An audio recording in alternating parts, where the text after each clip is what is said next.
मिलती नहीं, हासिल करना पड़ता है। स्टडी में मन लगता नहीं, लगाना पड़ता है। So welcome to book study friends.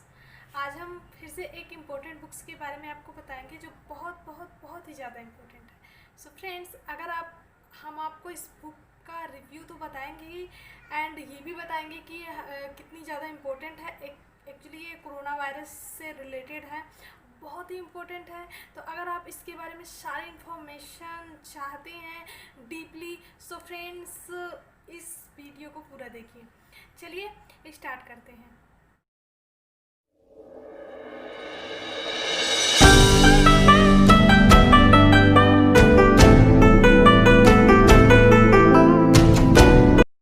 Friends, इस बुक का नाम है Dean Koontz the eyes darkness. Actually ये बुक बहुत ही ज़्यादा इम्पोर्टेंट है फ्रेंड्स। इसमें सबसे ज़्यादा ताज्जुब की बात तो ये है कि इसमें वायरस के विषय में बताया गया है।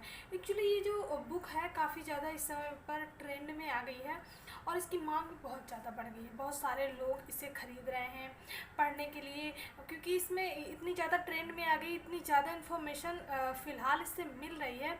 आप जैसे जानते हैं कि कोरोना वायरस कितना ज़्यादा फैल रहा है, तो ये जान के आपको हैरानी होगी कि कोरोना वायरस से रिलेटेड इन्फॉर्मेशन इसमें है, जबकि ये बुक 1981 में लिखी गई थी। और इसमें एक ऐसे वायरस का जिक्र है जो कि सेम कोरोना वायरस जैसा ही है, या फिर मान लीजिए आप कि कोरोना वायरस ही है। और इसमें जो जगह बताई गई है, सिटी वुहान सिटी से, आप जैसा सब लोग जानते हैं कि कोरोना वायरस चाइना की वुहान सिटी से आया है। तो मतलब उस सिटी का नाम भी है इसमें वुहान 400, एग्जैक्ट नाम पूरा उसी तरह से है।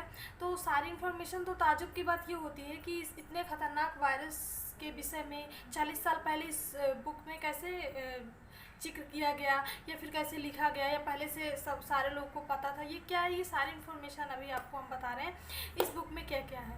इसमें एक स्टोरी है।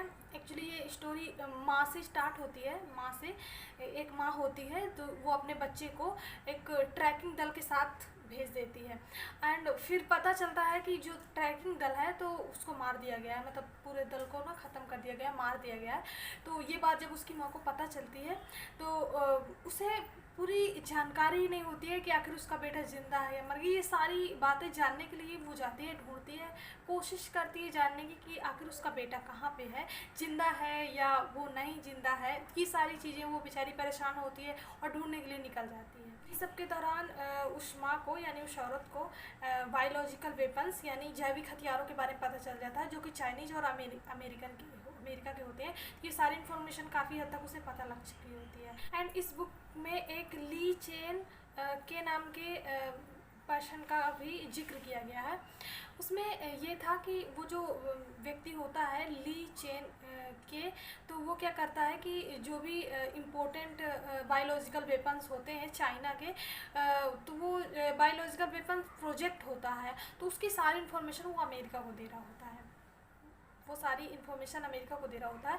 इसके ज़रिए वो, इस प्रोजेक्ट के ज़रिए चाइना का क्या इंटेंशन होता है, वो क्या सोच रहा होता है कि इस प्रोजेक्ट के ज़रिए वो वर्ल्ड में कहीं भी किसी भी एरिया को किसी की भी द्वारा, मतलब लोगों के द्वारा, इंसानों के द्वारा वो खाली करवा सके, ऐसी पावर चाहता था। मतलब उसे इतनी पावर चाहिए होती है। इस बुक के अकॉर्डिंग अगर आप इसे पढ़ेंगे तो इस कहानी में आपको ऐसा पता चलेगा कि चाइना को एक ऐसी पावर चाहिए होती है कि वर्ल्ड में किसी भी जगह को लोगों के द्वारा खाली करवा सके। अब वो ये सब करना चाहता था, बायोलॉजिकल वेपन्स प्रोजेक्ट के थ्रू करना चाहता था, जिसकी सारी इन्फॉर्मेशन ली चेन के नाम का व्यक्ति ऑलरेडी अमेरिका को दे रहा होता है। तो अमेरिका की जो एजेंसियां होती हैं वो इस प्रोजेक्ट का जो एंटीडोट होता है, यानी इसका समाधान अगर कहें तो, वो ढूंढने में वो कामयाब हो जाती हैं। एंड इस प्रोजेक्ट को किस तरह फेल किया जाता है, इसका सॉल्यूशन अमेरिका की जो एजेंसियां होती हैं वो ढूंढ लेती हैं। इस बुक में आपको बेस्ट स्टोरी तो मिलेगी ही, बहुत ही ज़्यादा इन्फॉर्मेशनल स्टोरी, जिस स्टोरी से आपको बहुत सारी पता चलेंगी चाइना के बारे में। लेकिन मुझे सबसे ज़्यादा अजीब ये लग रहा है कि कोरोना वायरस, जिससे पूरी दुनिया आज बहुत ज़्यादा परेशान है, लोगों का मुश्किल हो गया है कहीं आना जाना, किसी से मिलना, किसी के साथ बैठना, मतलब कितनी ज़्यादा लाइफ कॉम्प्लिकेटेड हो गई है। तो मेरे कहने का मतलब ये है कि इतना ख़तरनाक वायरस 40 साल पहले इस बुक में बताया गया इस वायरस के बारे में। इनफैक्ट वायरस उस जगह का नाम भी बताया गया है जहाँ से इसका जन्म हुआ, यानी चाइना की सिटी वुहान।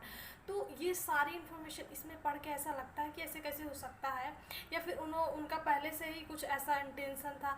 मतलब कि ये सारी इन्फॉर्मेशन आपको इसमें मिलेगी इस बुक में।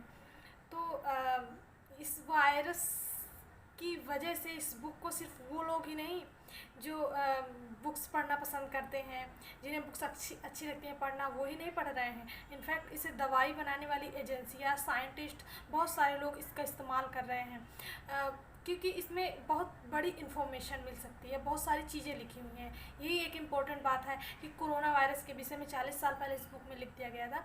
तो फ्रेंड्स, ये बुक बहुत ही ज़्यादा इम्पोर्टेंट है। अगर आप चाहें तो आप इसे ख़रीद सकते हैं, अमेज़ॉन पे अवेलेबल है। एंड जब आप इसे पढ़ेंगे तो आपको पता चलेगा कि कितनी पावरफुल है, आपको कितनी ज़्यादा इन्फॉर्मेशन चाइना के विषय में, कोरोना वायरस के विषय में मिल सकती है। सो फ्रेंड्स, इस बुक को ख़रीदिए, पढ़िए। एंड आप किसी और बुक के बारे में जानना चाहते हो तो हमें प्लीज़ कमेंट बॉक्स में बताइए। मेरे चैनल को लाइक कीजिए, सब्सक्राइब कीजिए, शेयर कीजिए। और हाँ, डिस्क्रिप्शन में इंस्टाग्राम की लिंक है, तो आप उसमें जाइए, फॉलो कीजिए। मैं कौन सा वीडियो बनाने वाली हूँ, क्या करने वाली हूँ, ये सारे अपडेट मैं उसमें देती रहती हूँ। सो फ्रेंड्स, आज के लिए इतना ही। नमस्ते, मिलते हैं अगली वीडियो में।